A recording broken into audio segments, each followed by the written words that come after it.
দুটি জিনিস, আপনি কে, আপনার মূল্যটা কি, কি ভাব, উত্তরটা এটা আপনাকেই দিতে হবে। এমন কর্ম আপনাকে করতে হবে। আর পাবলিসিটি দিয়ে এটা হয় না। ঠাকুর কখনো পাবলিসিটি করেননি। আত্মশ্লাঘা, তা না। সিনেমা যারা বানায়, খবরে কত কিছু আসে, এত অ্যাডভার্টাইজমেন্ট হয়ে করছে, তারপরে শোনা গেল ফুস, ফ্লপ করে গেল। হয় না, ভেতরে জিনিস থাকতে হয়। হয়ে হয়ে হয়ে একটা জায়গায় আপনি এমন হয়ে যাবেন যে আপনাকে আর লোকে প্রশ্ন চিহ্ন রূপে দেখবে না, সমাধান রূপে দেখবে। আপনাকে দেখতে হবে এটা সমাজের কাছে, বিশ্বের কাছে আপনি এটা প্রশ্ন না সমাধান। সমাধান, শ্রীরামকৃষ্ণ সমাধান। ঠাকুরকে এসে জিজ্ঞেস করছে উপায় কি।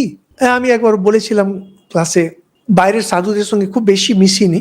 ওই অমরনাথ যাত্রাতে গিয়েছিলাম আমি একবার 97-এ জম্মুতে। তখন এক বললো মুসলমান সুফি, যিনি বললেন ওকে যান, উনি অনেক সাধনা করেছেন। তো এরকম সুফি সেই মাজারে ধুনো টুনো দিচ্ছে। আমরা কয়েকজন ছিলাম সন্ন্যাসী। জিজ্ঞেস করলাম, মনে আসলো যে একটু কথা বলি এনার সঙ্গে, যে ভক্তি কিসে হয়।